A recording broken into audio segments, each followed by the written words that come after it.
Who says people with ADHD can't succeed and achieve goals they set? Well, I have proof that that is not true because meet Brian Spielman, a visionary at the forefront of the conscious marketing movement, CEO and founder of Authentic Presence and the Academy of Therapy Wisdom. With 25 years of innovative marketing strategies, particularly in the mental health space and other areas, we want to hear from you, Brian, your story. So, how are you today? And thanks for joining us. Oh, it's great to be here, Andre. Yeah, haven't seen you in a while, so it's great to It's reconnect. been, we're both in Strategic Coach. That's where we met. You've always had great insights, especially with your marketing, how you view the world around marketing. And I think that gives you a different set of goggles. Also, um, maybe give Well, us a little you bit. know what I was going to say first, Yeah, just to get right into it. Jay Abrams said that business is all about math and emotions. Is coming from a marketing perspective, mhm. but I also think it's relationships. It Um, has to be. and I think having ADHD, you have a unique, like relationships are really key, the interconnectedness of all of us. I agree. And it's a bit scarce, relationships, Yeah. because it's a little bit different. It's unique. It's got its own style, and it's not very well understood that the differences is unique. So, yeah, I appreciate that, and especially over the 3 years with this podcast and meeting people like yourself. Yeah, there's a little bit more of a connection there, easier. We didn't have to say to each other we're ADHD. We just seem to get the sense we get each other. So, to start off, Brian, give us a little background of your story. Oh boy, I was born in a log cabin. No. Yeah, I grew up in a household. My dad came here from Europe during World War II. Never really mastered English. We had like no books in our house reading. My mom didn't graduate high school. She was probably ADHD, and my dad was probably really depressed. Right. Um, being Jewish, I think there was an intellectual culture. Um, and I was able to graduate in engineering in college. Like math was easy. My Or, sympathies. oh, by what's that? My sympathies. So Yeah. I call myself the recovering engineer myself. Yeah. And the problem was I knew how to get to the answer, but I didn't know how to show how. So I was always a little quirky. I started organic gardening when I was 13 or 14. I grew up on TV dinners and that kind of, Mhm. and canned foods. So I knew I was always quirky. And then I ran a recycling center back in the late 70s, which was like a great creative outlet. And then I did a lot of environmental work. I created the first in the US recycling, composting, and debris collection program in Yep. Minnesota, where we actually collected compostables like diapers and not the normal unrecyclable paper. And then I got the spiritual bug. I ran a little tiny meditation retreat, a little meditation center in Minneapolis back in 92, 93 to 2001. That would have been the forefront of meditation. Yeah. Yeah, a Buddhist practitioner. And I had a really good, amazing skill of filling the place up. Like I was like Jessica Lange, I found out, and Sam Shepard lived in Minnesota. And I just intuitively knew if I put an ad in this magazine, they're gonna show up. And they did. It was just totally hocus pocus. So then I was doing environmental engineering, doing recycling, composting around the country, and I had a project in Botswana. And then I got a job working with a great Zen master named Bernie Glassman. He Hmm. passed away 2, 3 years ago. He wrote a book with Jeff Bridges, an amazing man. He created the retreat at Auschwitz. Hmm. He did street retreats in New York City and other places where he felt he could get more impact than somebody sitting in a Zendo for a year. And he had Richard Branson and other really famous people. Um, and then in 2001, started working at Shabal Mountain Center, a 600-acre retreat center in northern Colorado. I basically got the job because marketing was such a dirty word in the spiritual world that there was nobody else but Right. me. Um, and that's where I learned how to do more conscious spiritual marketing, which in some ways is harder because you have such a thin line of keeping it authentic, but not going new agey and not getting too slick. Right. It was a really fine line. In the beginning, I worked with an engineer to create my own email program. This is before Constant Contact and MailChimp. And I would Mhm. just have pictures of nature and people would be yelling at me for being so marketing oriented. Um, But it sounded like marketing was more communication to you than marketing. yeah. And it was also, I think it's just mission of, I don't want to be a teacher, but how to bring out the world wisdom traditions, Mhm. both in the East and the West. So you're And the that's, connector. yeah, like we had the Dalai Lama, Queen Noor, Rabbi Kula come. We had Peter Levine, who's a great trauma, world-renowned trauma Yes. expert, Yeah. Diane Heller. Yeah, it was just like, oh, what was the hole in me, or what did I need? And I wanted to know more about death and dying, so I would invite great teachers. There was a great teacher named Tokul Tindop who taught at Harvard, along with the hospice, the Boulder County hospice director, like co-teaching. Right. And then I think one of my biggest accomplishments there is a friend of mine had a cancer scare, a German woman, fairly cynical. She's like, why don't you do something real here? So I created a program for women with cancer called Fearless Living, Courageous Living. We got Andrew Wiles, executive director from Arizona, his teaching facility. We had a yoga person, we had like a team of 4 or 5, and we'd have 70, 80 women in the room. I was one of 2 men. Mhm. Yeah, it was such a beautiful experience to contribute. It was at the start of Authentic Presence. Um, no, that was still working at Shamal Mountain Center, which Oh, is okay. changed to Drawell Mountain Center. I left in 2010, kind of left the cult, and started Authentic Presence. And originally it was just doing building websites and that kind of stuff, and being ADD, like that wasn't a good match. Like all that detail. It was just me and a designer, a friend of mine in Cuba. And then we had one client who was an attachment expert, and she sent me to learn product launch formula with Jeff Walker, Mhm. who's well known in the marketing world, creating product launch formula, which is a series of launches formula for launching a product, which was very innovative back 2014, 2015. So I went to that. I was flat broke. I think I was making 30, 40,000 a year. And he had a mastermind group for 20,000. Um, and I was the last person to sign up. Like I was fucking shaking. Mhm. Uh, excuse my French. I was shaking signing up, putting in my credit card, not knowing what to do. And then that got me deeper into the online marketing space. Okay. So you mentioned you got, ADD. So you're more, you're not physically hyperactive. That's the subtle difference there. So you said at the beginning when you started working on the websites, that was kind of difficult. It was more about challenging your executive functions, probably one, and you got bored pretty quickly, is my assumptions right here. So do you think that's one of your biggest ADHD challenge or obstacle at the beginning? What was your biggest challenge you would see now reflecting back?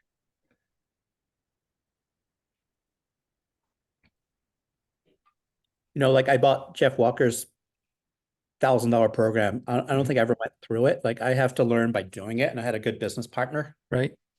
Like I learned by doing in real time than studying. Like there's just too many possibilities. Although I really enjoy reading and studying. Um, yeah, executive function, time management, and just level of details. So, well, I think your level of details could also be a little bit of your resistant fact finder, right? You're a 2 or 3 fact finder, correct? 3. Yeah, year 3. So you don't get bogged down in the details to get going. So I think there's a mix of that, but at the same time, yeah, the executive functioning, especially the mundane stuff, is hard to maintain interest. So that'd be your biggest challenge. So how did you overcome that? You I just think first, I think something I learned from my coach a long time ago, after having I used MailChimp, and an email went out automatically from I had a executive, I had an assistant in the Philippines, and it sent it out. It was quite embarrassing. So I think first is like to forgive yourself. Like, okay, you just landed in this body. What would you do with this Mhm. information? Then just totally beat yourself up for any errors that you've had. So I think that's one. And then as an entrepreneur, as you grow, and you know this from strategic coach, like finding the who. Hmm. And I found as the visionary and using like EOS and Pinnacle model, you have the visionary and then the implementer, Yep. or I always think of integrator. So having somebody to bounce things off of has been really important. Actually, you're right. It is integrator. Yeah. Integrator. Yeah. I always think like, okay, Implementers are the ones that show up to help you set up EOS. Yeah. Yeah. The implementer, like the person who helps it make it real from the yeah. visionary. Yeah. So I think starting to surround myself with people to counterbalance my creativity and quick start, which is I think a Hmm. 9. Quick start meaning like how fast quick, how fast you get things into gear. It's Uh, well, it's more about how you're less likely to worry about uncertainty and risk. right. How And, quickly you get into that stuff. Yep. and then have somebody fact check me, like, is that the right move? Hmm. Because as Yeah, you got stabilizers around you. Yeah. one of the 3 traits of ADHD is, we're really good at risk takers. So Yeah. I think having a balance of people that you trust to just check your math. Yeah. Check the impulsivity is the other thing too I have around me. You're right. Yeah. So that's been really instrumental growing over the last 10, 15 years since I Mhm. started Authentic Presence in 2010 and then got into doing product launch. And we didn't even have a website, but we started getting a reputation with world leading psychotherapists that we were their marketing agency, launching them. Mhm. And we had a strange formula of our cost plus profit sharing. So we were in it, I was able to take the risk and we got great rewards when we did well. Nice. So does that be your biggest entrepreneurial success or one of them? For sure. Like I think we created a lot of $1 million courses for our clients. Um, we were a good investment. They could spend 100 hours. We kept them strictly to teaching like their unique ability.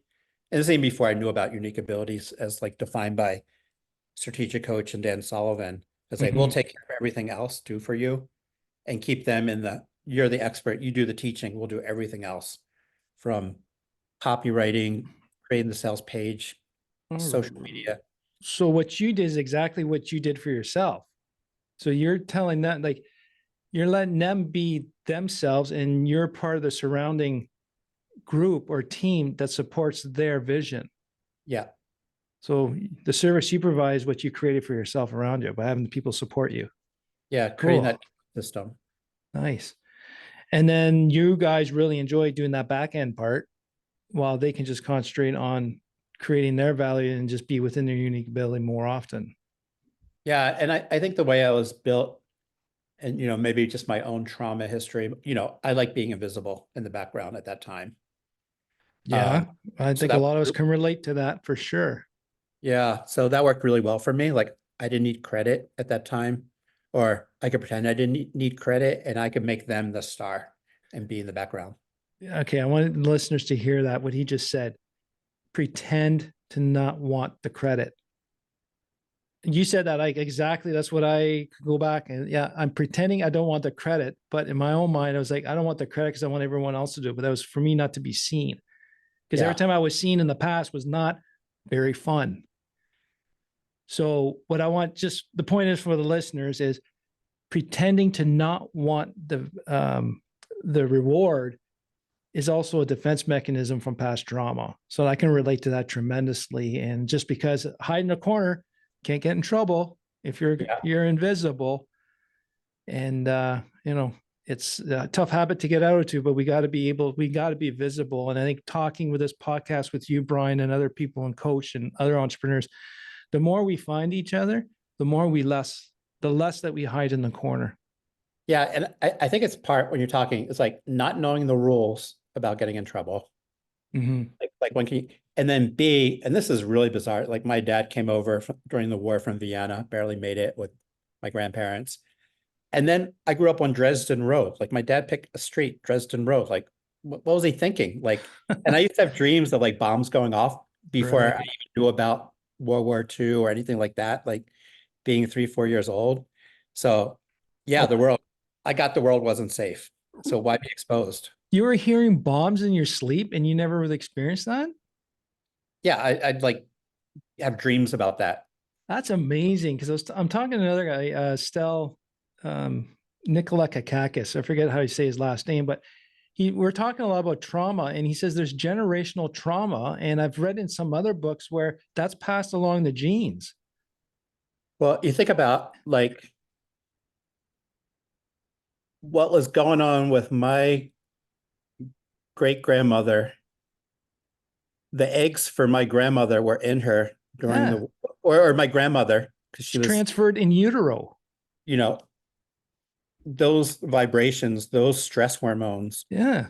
are current, eons ago. Um, and then if, just not to leave anybody hanging, if you went to my really amazing studying intergenerational trauma, Thomas Hubel, Hubel from Mm-hmm. Israel, really amazing study with. Wow. That's no, I just, when you said that, it just connected a couple other dots. I was talking with Stel. So you know, it's first I hear about it. I don't know. I'm not saying it's tremendous. Connecting those dots was tremendous to hear it. So I'm not saying the trauma is tremendous. Sorry about that. Now I'm babbling. On to the next, Brian. And I think for all of us, just having a lot of mercy for our own history, our parents' history, grandparents, and what do we bring? And then I was really motivated. I have an adult daughter now, but like when she was growing up, like how can I do my work that I'm a firewall so that Mm-hmm. she doesn't inherit, well, she's gonna inherit some of my shit, but I Yeah. wanted to, like, what can I take care of and clean up inside? Psychotherapy, Mm-hmm. psychedelic therapy now, whatever your forte is, Just so do that the work. Yeah. Yeah. how important is like, and how much work, like we need physical practice, working out, we need aerobics, strengthening, maybe qigong or meditation as a spiritual, and then us to also do our emotional work. It's always said if you take care of your mental health first, your physical health will follow very Yeah, easily. I So, was, I was reading Peter Attia's book, Outlive, who is like a great physical mhm. MD, amazing, really brilliant man. And he was like one of the leading edge on longevity. And he was working with Esther Perel, a great psychotherapist in New York, who actually I've worked with professionally, helped launch her course. And she's like, why do you want to live to 100 if you're so miserable? So, Right. Well, it's like Bart Simpson said, what's the point of eating healthy if you're not enjoying yourself? yeah. Okay, I'm sorry, I interrupted you, man. You were going to Oh, ask me a no question. problem. So we heard your biggest challenge was probably a lot to do with your executive difference. I don't like to say it's a deficit. It's just measured differently with other people. Because our own executive functioning skills is not seen the same way as expected, but definitely has its own uses. Your biggest success that you mentioned is authentic presence, bringing people to be $1 million teachers in your mental health and spiritual world. You did this with a certain strength. Do you think it's related to what ADHD strength do you believe enabled you to get to this point in your ADHD entrepreneurial journey? Yeah, preparing to talk to you today, Andrea. Um, I don't know if you agree, but like the three genetic traits of ADHD is impulsivity, risk taking, and ingenuity. And I Oh, think risk take. yeah, I've heard that version. Yeah. So I think like risk taking, like going off on my own, leaving a job, and then 3 years ago, there's a certain vulnerability being a consultant, and you don't Mm-hmm. build your own assets. I usually have 3 to 5 year contracts with clients for profit sharing, but things go south. Like just let them go. Like it's not worth. Yeah. But Yeah, I feel that. I wanted my own assets, so I created the Academy of Therapy Wisdom with 0 email names 3 years ago. Launched that. So I think being a risk taker, a calculated risk taker, and then reading the market right, and then a little bit impulsivity. Oh, it's a Uh, lot of impulsivity. yeah, and then ingenuity. Like I knew really great teachers that I could count Mm-hmm. on, that I developed relationships before to launch. Like one of our first webinars, sales webinars, we had 28,000 people register for. Mm-hmm.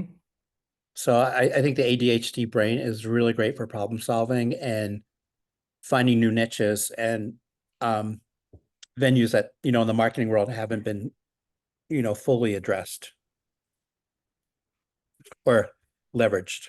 Well, and the other thing too, Brian, the other thing you did is you didn't quit. That's the other thing, perseverance as well as part of it. Yeah, not giving up. Like, and Yeah. it's so tempting when you totally screw up and because your brain wasn't functioning and Yeah. like sending an email out before the client got to look at it. Um, yeah, exactly. Don't give up. Hmm.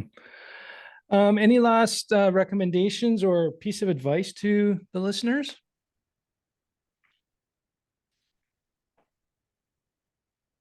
I mean, I assume everybody's really smart here. It's don't give up. And I'm in the mental health space and they're really bad at taking care of themselves. I was just at a conference with 2,500 people. In the therapy wisdom, we're trying to do care for the caregiver. So I think, don't neglect yourself, eating the right food that supports you. Hmm. If you need medication, and it's working, go for it. If it's not working, don't do it. Yeah.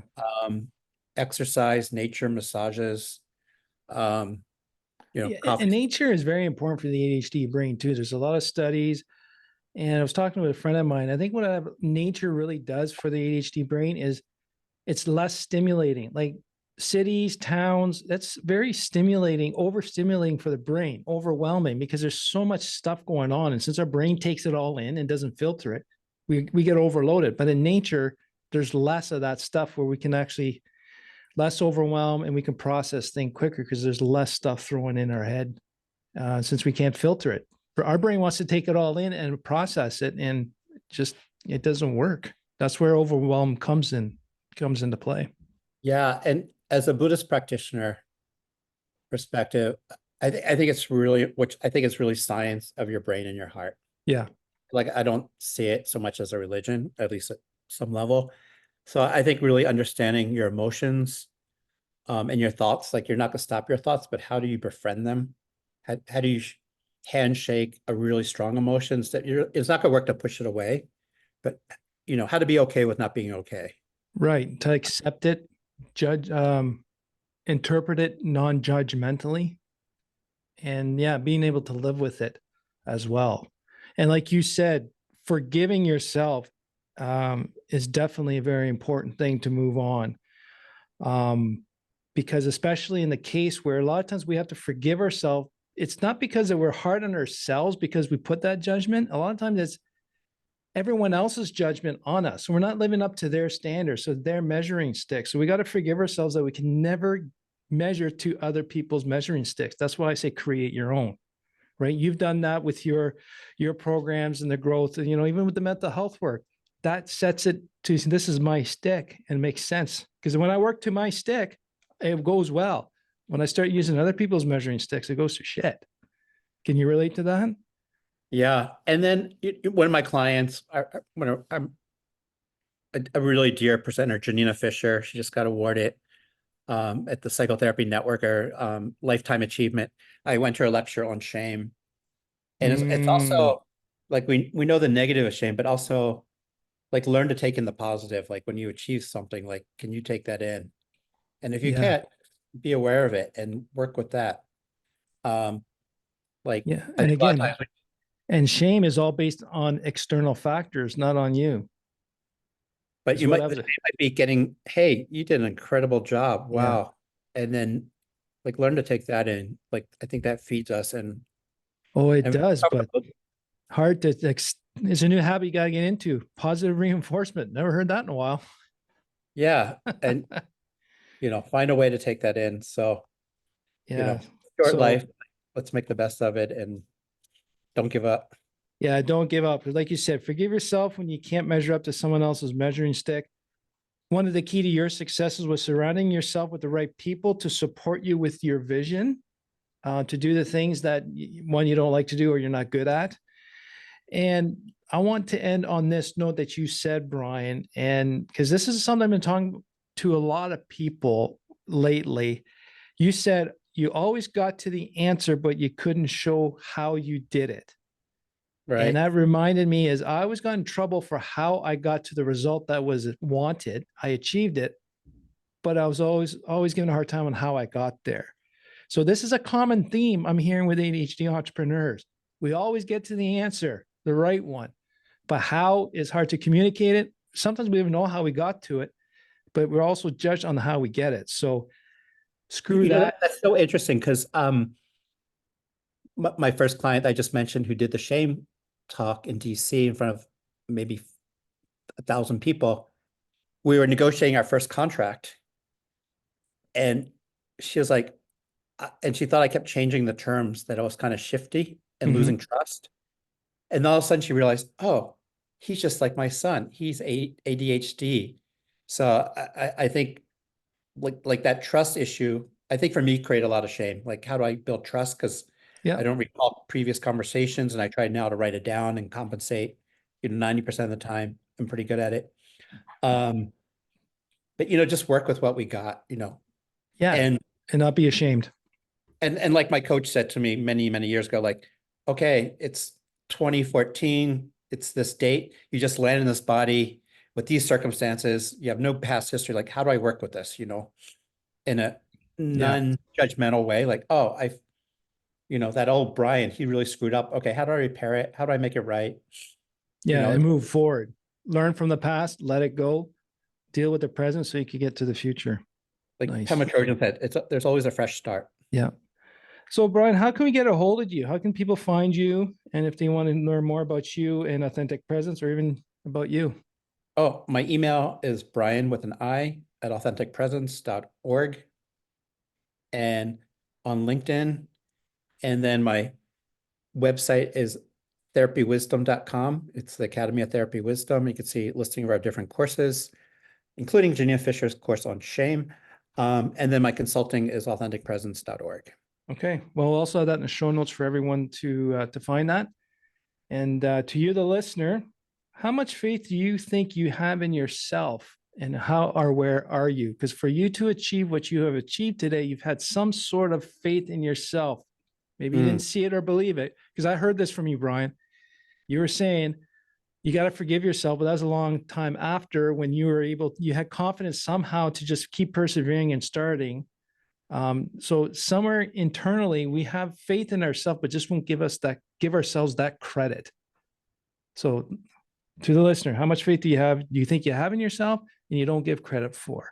I'd love to hear from you what you think about that. You can email me at andre@tacticalbts.com. I'd love to hear your side. And Brian, thank you very much for your time. Thanks, you. It's And great talking with you, Andrea. yeah, same here. And to you, the listener, thanks again for learning with me. Take care.